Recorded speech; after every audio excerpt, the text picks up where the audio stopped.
Another E3 come and gone. Welcome back to PMyth Gaming. E3 is all over, and Nintendo's presentation was a solid offering without anything too mind-blowing. The big focus obviously was on Smash Bros, and oh boy did they go deep into it.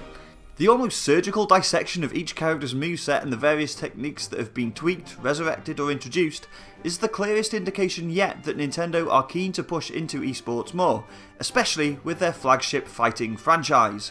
Early reports say that the action is quite fast, and it seems that Sakurai is finally trying to replace Melee as people's #1 Smash game, though for me personally Smash 4 managed that.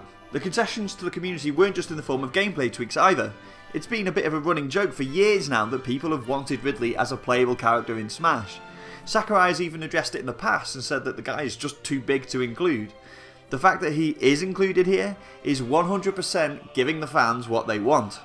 Speaking of which, the biggest surprise for the whole Direct for me was the fact that he's managed to include every single Smash Bros character ever in the one game. I even joked about it as they were reeling them all off about, oh my god, is he just including everyone? Turns out, it wasn't a joke.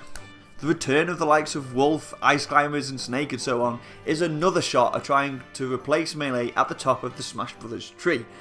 For us non-competitive players, I'm just really glad the likes of Cloud and Ryu are returning. I was fully expecting them to not be there this time, so it's awesome that they're not just a one and done.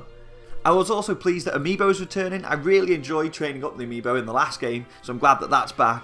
Nintendo did say during the Treehouse livestream that Ridley, Daisy and Inkling Girl will all be getting Amiibo too. There's no news yet on whether or not returning characters like Ice Climbers and Snake will be getting figures as well. My heart hopes they do, my wallet hopes they don't.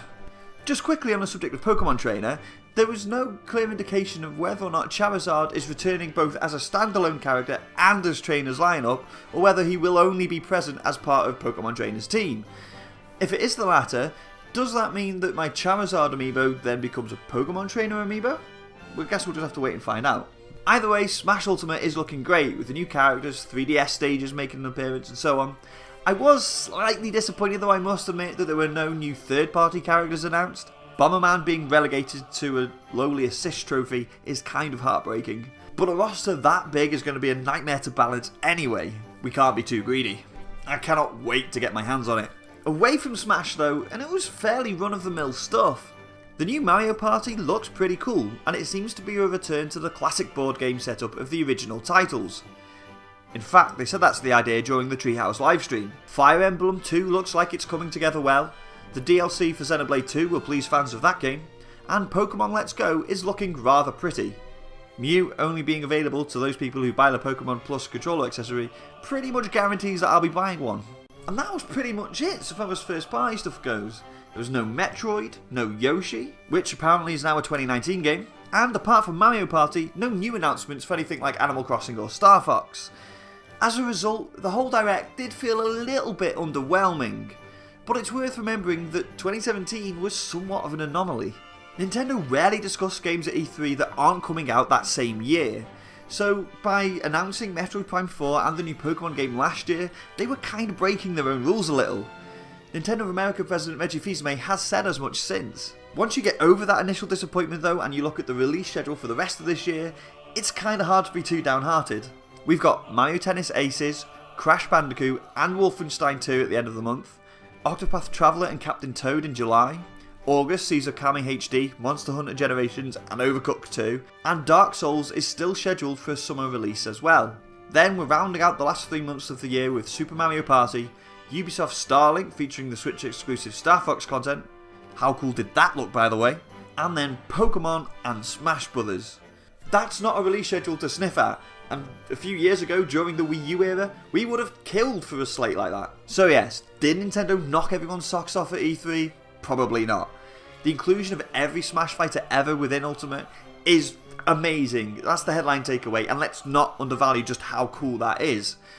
But it's fair to say that there weren't any real oh my god moments. But you know what? That's fine.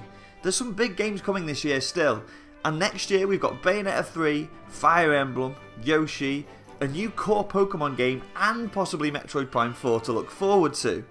2017 was an aberration. Releasing a big title every single month just doesn't happen. Nintendo needed to come out swinging for the Switch, and he did exactly that, but it's insane to expect them to keep that up for the console's entire life cycle. 2018 might not be quite as spectacular as last year, though to be honest, you're never going to beat Zelda and Mario. But there's plenty to be excited about on Switch for the rest of this year. Plus, between the games that we know that are coming and ones that we don't and may yet be announced, it's fair to say that we're looking at a pretty spectacular what to expect in 2019 Direct later this year. Thanks very much for watching, guys. I'd love to know what your highlights of Nintendo's E3 presents were. Let me know down in the comments. If you're new around here, do go and check out some of the other videos, and if you like them, why not give that subscribe button a tickle. I shall see you all again next Sunday with more PMyth Gaming. See you then.